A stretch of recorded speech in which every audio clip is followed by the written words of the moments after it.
नमस्कार, आप देख रहे हैं न्यूज 24। आपके साथ मैं हूं दीपिका यादव। शुरुआत करेंगे महाराष्ट्र की खबर के साथ। महाराष्ट्र के नांदेड़ के हजूर साहिब से लौटने वाले श्रद्धालु ने पंजाब में कोरोना संक्रमित की संख्या तेजी से बढ़ा दी है। हजूर साहिब से लौटे 148 श्रद्धालु अब तक कोरोना संक्रमित मिल चुके हैं। अभी कईयों की जांच रिपोर्ट भी आना बाकी है। सिर्फ अमृतसर में 76 श्रद्धालुओं का पॉजिटिव पाया गया है और इसके चलते पंजाब में अब कोरोना मरीजों की जो तादाद है वो बढ़ करके 500 के पास पहुंच चुकी है।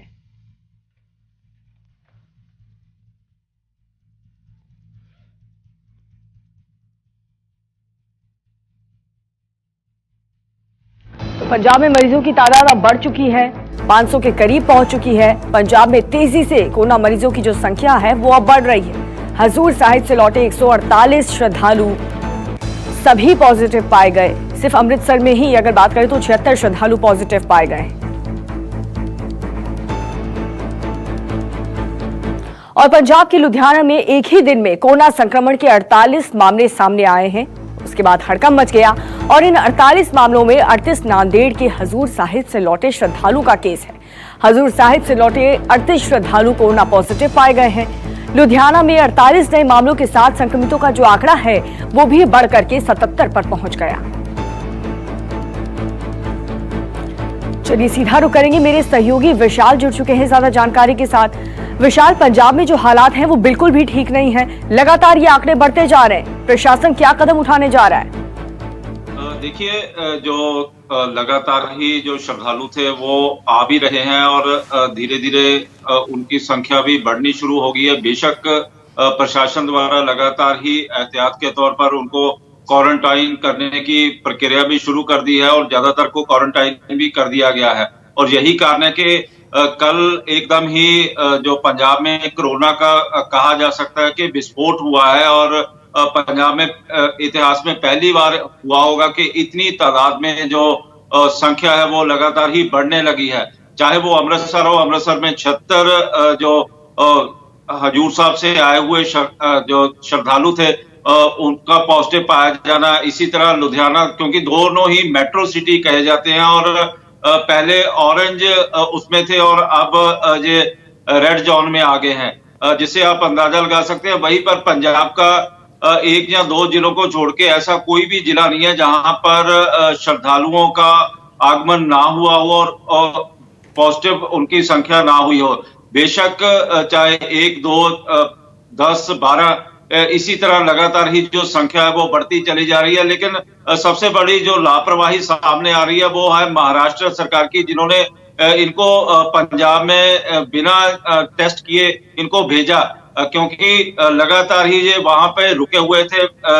अपना दर्शन करने के लिए श्रद्धालु ये गए हुए थे श्री हजूर साहब और वहां से इनको टेस्ट के तौर पर ही भेजना चाहिए था। पहले टेस्ट करवाए जाने चाहिए थे। और दूसरी सबसे बड़ी लापरवाही पंजाब सरकार की आ रही है, जहां पर जो पहले श्रद्धालु बॉर्डर के ऊपर आते हैं तो बेशक मैनुअली टेस्ट किए गए, लेकिन जो रैपिड टेस्ट थे वो नहीं किए गए। और रैपिड टेस्ट विशाल, ये बहुत बड़ी लापरवाही है कि बिना टेस्ट किए ही इन लोगों को बॉर्डर क्रॉस करवा देना। लेकिन फिलहाल अब क्या स्टेप उठाए जाएंगे ताकि ये आंकड़े जो है, ये जो संक्रमण है वो और भी ज्यादा ना फैले? देखिए, हर एक डीसी को, एसएसपी को निर्देश दे दिए गए हैं कि जो जो लोग भी घरों में गए हुए हैं उनको तुरंत क्वारंटाइन सेंटरों में पहुंचाया जाए। और ज्यादातर को क्वारंटाइन सेंटरों में पहुंचा भी दिया गया है और धीरे धीरे इनकी जो टेस्ट प्रक्रिया है वो भी शुरू कर दी गई है। और 3200 के करीब ऐसे श्रद्धालु थे जो हजूर साहब में फंसे हुए थे और लगातार ही पहले इनके ऊपर पॉलिटिक्स होती रही है, चाहे वो अपोजिशन हो चाहे वो रूलिंग पार्टी हो। सारे केंद्र सरकार के ऊपर एलिगेशन भी लगाते रहे थे कि इन श्रद्धालुओं को वापस भेजा जाए। और जब वापस भेज दिया गया तो महाराष्ट्र सरकार और पंजाब सरकार की भी लापरवाही सामने आ रही है कि पहले इनके टेस्ट क्यों नहीं करवाए गए। और अब सबसे बड़ी समस्या पंजाबियों के लिए खड़ी हो गई है, क्योंकि बेशक इनको क्वारंटाइन सेंटर खामियाजा इसका सभी को भुगतना ही पड़ेगा अगर जल्द ही कोई ठोस कदम नहीं उठाया। तो बहुत बहुत शुक्रिया विशाल आपका इस जानकारी के लिए। मम्मी, पंजाब के अमृतसर में मिले पहले कोरोना पॉजिटिव मरीज को अस्पताल से मिली छुट्टी। आपको बता दें, लंदन में रहने वाले गुरप्रीत सिंह को अमृतसर से सबसे पहले कोरोना पॉजिटिव पाया गया था और अब रिपोर्ट नेगेटिव आने के बाद गुरप्रीत सिंह को अस्पताल से डिस्चार्ज करके घर भेज दिया गया। ये राहत वाली खबर है। अमृतसर के पहले कोरोना पॉजिटिव जो अब इलाज के बाद ठीक हो चुके हैं और अपने घर लौट चुके हैं। अस्पताल से गुरप्रीत सिंह को डॉक्टर्स ने ठीक होने के बाद डिस्चार्ज कर दिया। उनकी रिपोर्ट नेगेटिव आने के बाद अस्पताल से उन्हें छुट्टी दे दी गई।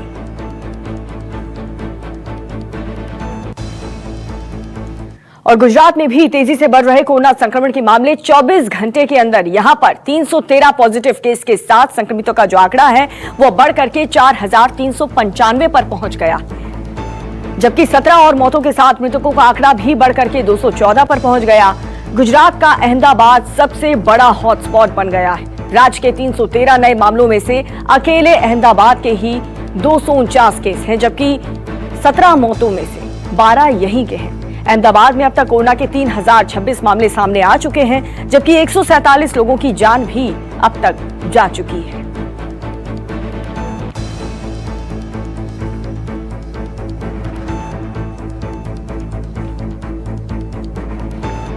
तो अहमदाबाद में अब तक 3,026 मरीज, जिनमें से 147 की मौत हो चुकी है। गुजरात में कोरोना के 313 नए केस अब सामने आए हैं, जिनमें से 17 लोग अपनी जान भी गंवा चुके हैं। गुजरात में भी जो संक्रमितों का आंकड़ा है वो लगातार बढ़ता हुआ। सीधा रुख करेंगे, मेरे सहयोगी भूपेंद्र सिंह जुड़ चुके हैं। भूपेंद्र, अहमदाबाद इतना बड़ा शहर और वहां पर संक्रमण जो है वो भी तेजी से बहुत फैल रहा है, वजह क्या बताई जा रही है? क्या लॉकडाउन का पालन नहीं हो रहा वहां?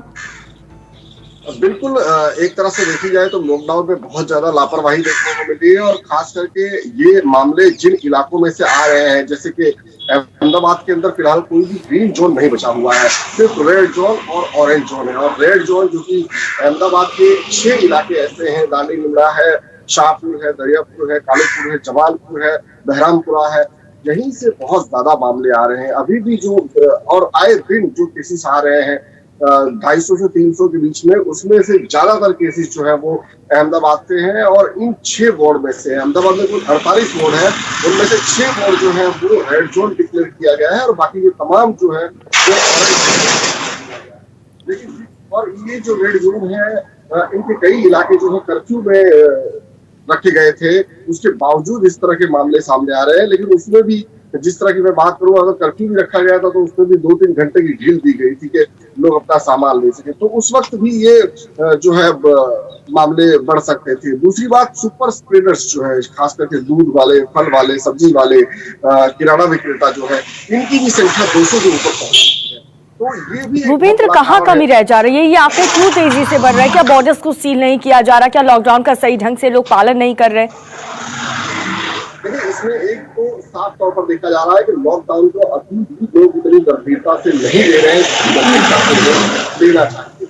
दूसरी बात, यहाँ पर इनका एक दलील ये भी है कि और राज्यों के मामले में गुजरात के अंदर टेस्टिंग भी जो है काफी की जा रही है। रोजाना 3 से 3,500 जो है वो सैंपल टेस्ट किए जा रहे हैं, तो ये भी एक वजह ये बता रहे हैं। लेकिन जिस तरह से यहाँ पर चीजें देखने को मिल रही है, खास करके जो लॉकडाउन का पालन होना चाहिए जिस गंभीरता के साथ, वो बिल्कुल नहीं दिखाई दे रहा है। उसके साथ साथ लोगों के अंदर जो गंभीरता होनी चाहिए, एक संजीदगी होनी चाहिए इस विषय को लेकर, इस तरह से ये में स्प्रेड हो रहा है, वो भी अभी कहीं ना कहीं कमी, उसकी भी कमी दिखाई दे रही है। हालांकि ये जरूर है कि महानगर पालिका का ये कहना है, खास करके अहमदाबाद की मैं बात करूं तो उनका ये कहना है कि पहले जो केस आते थे उनका डबलिंग रेट जो है वो 4 दिन का था। मतलब आज 1500 केस है तो 4 दिन के बाद वो 3,000 हो जाएंगे। लेकिन भूपेंद्र, इतनी सारी सुविधा होने के बावजूद भी गुजरात में इस तरीके की लापरवाही भरी तस्वीर आ रही है, तो ये ठीक नहीं है। जल्द ही प्रशासन को ठोस कदम उठाना चाहिए। बहुत बहुत शुक्रिया भूपेंद्र आपका इस जानकारी के लिए। तो गुजरात में 4,395 मामले आ चुके हैं। राज्य के 313 नए केस में अहमदाबाद से 249 मामले सामने आ चुके हैं। राज्य में हुई 17 मौतों में अहमदाबाद की 12 शामिल हैं। आपको बता दें, अहमदाबाद में अब तक 3,026 मरीज मिल चुके हैं। गुजरात में कोरोना के 313 नए केस, जिनमें से 17 और मौतें हुई हैं। तो कोरोना के लिहाज से महाराष्ट्र की स्थिति दिन ब दिन खराब होती जा रही है। यहां पर पिछले 24 घंटे में कोरोना के 583 नए मामले सामने आए हैं, जिसके बाद से राज्य में मरीजों का जो आंकड़ा है वो बढ़ करके 498 तक पहुंच गया है। वहीं अगर पिछले 24 घंटे की बात करें तो पूरे राज्य में 27 लोगों की कोरोना से मौत हुई, जिसके बाद कोरोना से मरने वालों की संख्या भी बढ़ करके 459 तक पहुंच गई है। सीधा रुख करेंगे, मेरे सहयोगी विनोद जुड़ चुके हैं। विनोद, अलग अलग स्टेप्स उठाए जा रहे हैं ताकि संक्रमण को रोका जा सके, लेकिन बावजूद इसके नए केसेस सामने लगातार आ रहे हैं।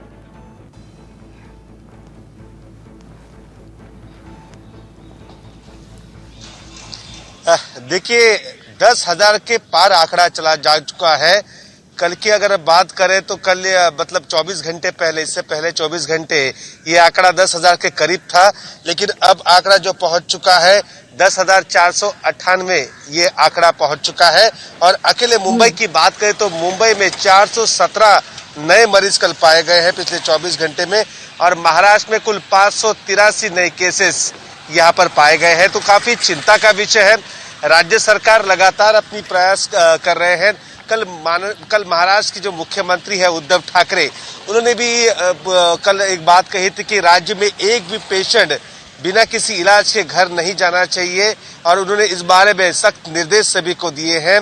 जो डॉक्टर्स फिलहाल अपने क्लिनिक बंद कर चुके थे वो धीरे धीरे अपने क्लिनिक भी खोल रहे हैं, लेकिन जो आंकड़ा है वो आंकड़ा मुंबई में और महाराष्ट्र में बढ़ता जा रहा है। मुंबई की अगर बात करें तो मुंबई में वडाला जैसा इलाका है, धारावी तो हॉटस्पॉट है ही, वर्ली जैसा इलाका है। इन इलाकों में लगातार आंकड़ों में इजाफा फिलहाल देखा जा रहा है। सिर्फ मुंबई में नहीं, लेकिन पुणे जैसे महानगर है, और बात करें औरंगाबाद जैसा शहर है महाराष्ट्र का, यहाँ पर भी लगातार आंकड़े बढ़ते जा रहे हैं। बिल्कुल विनोद, अमूमन रोज आप हमें जानकारी देते हैं और अब ये आंकड़ा बहुत खतरनाक 10,000 के पार पहुंच चुका है। आप नजर बनाए रखें विनोद, अब बने रहिए हमारे साथ, जानकारी और भी खबरों पर हम लेंगे। लेकिन मुंबई और धारावी महाराष्ट्र सरकार की टेंशन बढ़ा रहा है। पिछले 24 घंटे पर नजर डालें तो धारावी से 25 नए मामले सामने आए। इन 25 मामलों के बाद धारावी में कोरोना मरीजों की जो संख्या है वो बढ़ करके 369 हो गई। वहीं अब 18 लोगों की मौत भी हो चुकी है। उधर धारावी के बढ़ते मामलों ने मुंबई में भी कोरोना मरीजों की जो तादाद है वो बढ़ा दी है। मुंबई में संक्रमितों का जो आंकड़ा है वो 7,061 तक पहुंच गया है, और मौत के आंकड़े की बात करें तो यहां पर 290 लोगों की जान अब तक जा चुकी है। लेकिन इस बीच 1,773 मरीज ठीक भी हो चुके हैं। तो विनोद लगातार हमारे साथ बने हुए हैं। विनोद, एक तरफ हम देख रहे हैं जो संक्रमितों के आंकड़े हैं वो भी लगातार बढ़ रहे हैं, लेकिन दूसरी तरफ सबसे गंभीर बात यह है कि जो मौत के आंकड़े हैं उसमें भी इजाफा हो रहा है।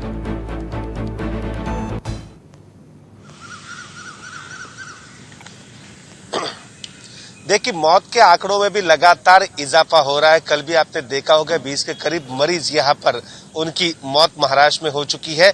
और बात करें तो इसको लेकर राज्य सरकार ये कह रही है कि जो डेथ रेट है और अन्य इलाकों से और बात करें और देशों से बात करें तो ये डेथ रेट यहाँ पर कम है, लेकिन ये डेथ रेट राज्य सरकार भले कह रही कि ये कम है, लेकिन ये ज्यादा जरूर नजर आता है। हर संभव कोशिश राज्य सरकार कह रही कि हमारी तरफ से जारी है। और ये जो मौत के आंकड़े के बारे में सरकार बता रही है कि ये जो मरीज यहाँ पर फिलहाल जिनकी मौत हो रही है वो किसी न किसी बीमारी से जरूर पीड़ित है, और जिसके चलते उनकी ये मौत वहां पर हुई है। पिछले दिनों केंद्रीय कमेटी भी यहाँ पर आई थी, उन्होंने भी इस मौत के आंकड़े पर अपनी चिंता जाहिर की थी। तब राज्य सरकार से पूछा भी था कि इन मौत के आंकड़ों को कम करने के लिए राज्य सरकार क्या कोशिशें कर रही है, और वो कोशिशें क्या है, ये पूरी जानकारी महाराष्ट्र सरकार ने केंद्रीय कमेटी को बताई थी। और जिसके बाद उनकी और आगे भी चर्चा हुई कि और नए क्या उपाय किए जा सकते हैं इन मौत के आंकड़ों में कमी लाने के लिए। जी, बहुत बहुत शुक्रिया विनोद आपका इस जानकारी के लिए। तो आपको बता दें, दिल्ली में लगातार कोरोना के मामले बढ़ रहे हैं। ताजा मामला की अगर बात करें तो सीआरपीएफ से जुड़ा है, जिसके 6 जवान कोरोना पॉजिटिव पाए गए हैं। इनमें एक जवान अर्धसैनिक बल की नेशनल कबड्डी टीम का खिलाड़ी है। आपको बता दें कि इस बटालियन के 47 केस पहले भी सामने आ चुके हैं। पिछले दिनों एक सब इंस्पेक्टर की मौत भी हो चुकी है।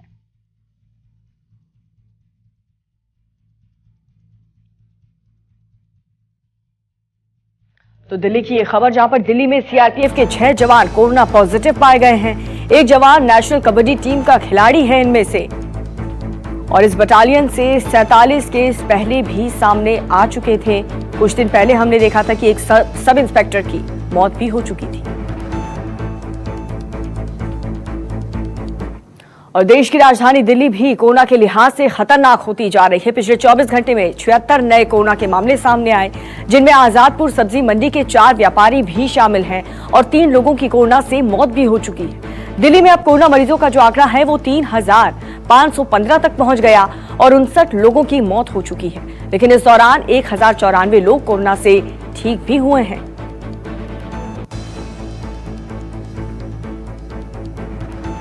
तो दिल्ली में 24 घंटे के अंदर 76 नए केसेस अब सामने आए हैं।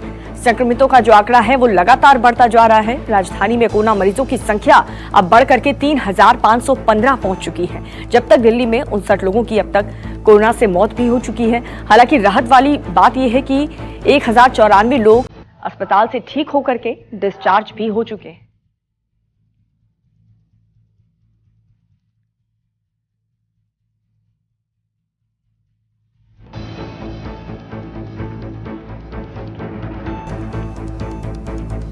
और कई पाबंदियों के बावजूद भी नोएडा में कोरोना पर लगाम लगना मुश्किल है, बहुत ही ज्यादा मुश्किल हो रहा है।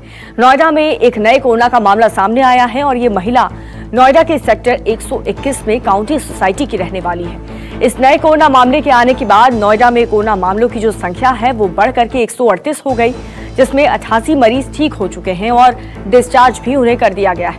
वहीं बाकी के 50 एक्टिव केस हैं जिनका इलाज अभी भी जारी है। वहीं अगर यूपी की बात करें तो पिछले 24 घंटे में कोरोना से 77 मरीज बढ़े हैं, जिसके बाद प्रदेश में संक्रमितों की संख्या 2,211 हो गई है।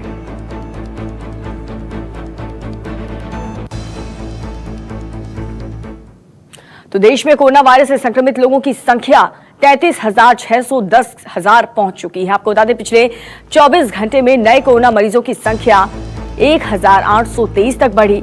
देश में कोरोना मरीजों की जो संख्या है वो बढ़कर के 33,610 हो गई। वहीं कोरोना वायरस की चपेट में आने से देश में 1,075 लोगों की मौत भी हो चुकी है, तो 8,372 ऐसे लोग हैं जो इस बीमारी से ठीक होकर के अस्पताल से डिस्चार्ज हो चुके हैं।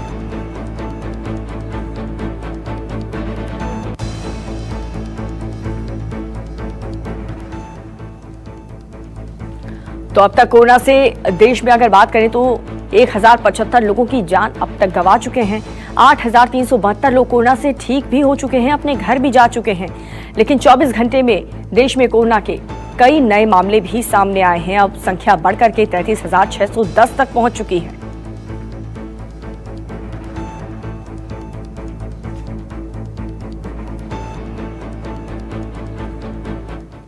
और कोरोना को लेकर के रूस से एक बड़ी खबर आपको बता दें, यहाँ के प्रधानमंत्री मिखाइल मुशस्तीन भी कोरोना संक्रमित पाए गए हैं। मिखाइल ने कोरोना को लेकर के जो टेस्ट कराया था उसकी रिपोर्ट पॉजिटिव आई है, जिसके बाद से उन्होंने फिलहाल पीएम पद से हटने का फैसला लिया है। राष्ट्रपति पुतिन ने उनकी सलाह मानते हुए आंद्रे बेलूसोव को देश का कार्यकारी प्रधानमंत्री बनाया। आपको बता दें कि रूस में कोरोना संक्रमितों का जो आंकड़ा है वो 1 लाख को पार कर चुका है। यहाँ पर अब तक 1,06,498 केस सामने आ चुके हैं, जबकि 1,073 लोगों की जान भी जा चुकी है।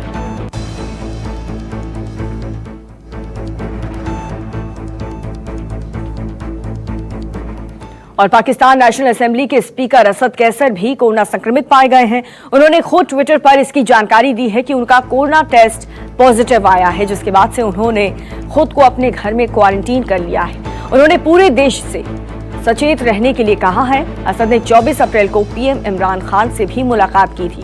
असद कैसर के अलावा उनके बेटे और बेटी का कोरोना टेस्ट भी पॉजिटिव आया।